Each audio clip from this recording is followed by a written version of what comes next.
In today's video, I'm going to teach you how to manage multiple Google Ads accounts.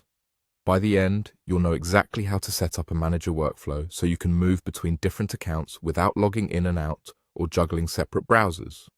Start by opening your Google Ads account and signing in with the email you use for advertising. Once you're in, head to the Campaigns area. This is a quick way to confirm you're in the right place and that your account is active. Don't worry if you don't see any campaigns yet. This step is simply to get oriented. To manage several accounts under one roof, you'll want what Google calls an MCC or manager account. This is designed for agencies, teams, or anyone who oversees multiple Google Ads accounts. If you already have one, great. If not, take a moment to create it. Google will guide you through a simple setup. Using a manager account keeps everything organized, gives you consolidated access, and helps with permissions and billing management later on.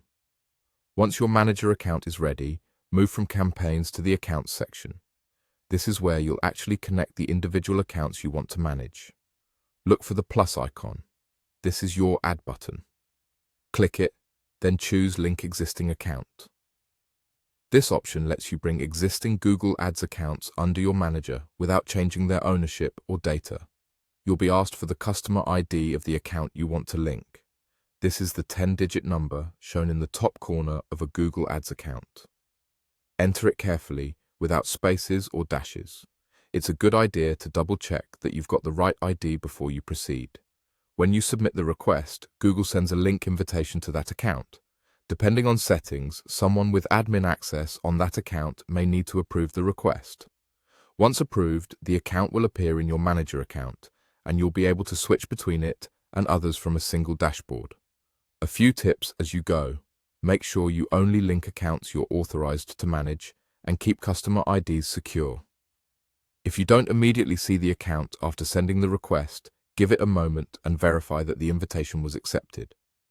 After linking, you can view performance, manage campaigns, and apply changes without logging in separately, which saves time and reduces errors. That's the core process. Access Google Ads, confirm your manager account, go to Accounts, use the plus icon to link an existing account, and enter the correct customer ID to connect it. With that setup, managing multiple Google Ads accounts becomes streamlined and efficient.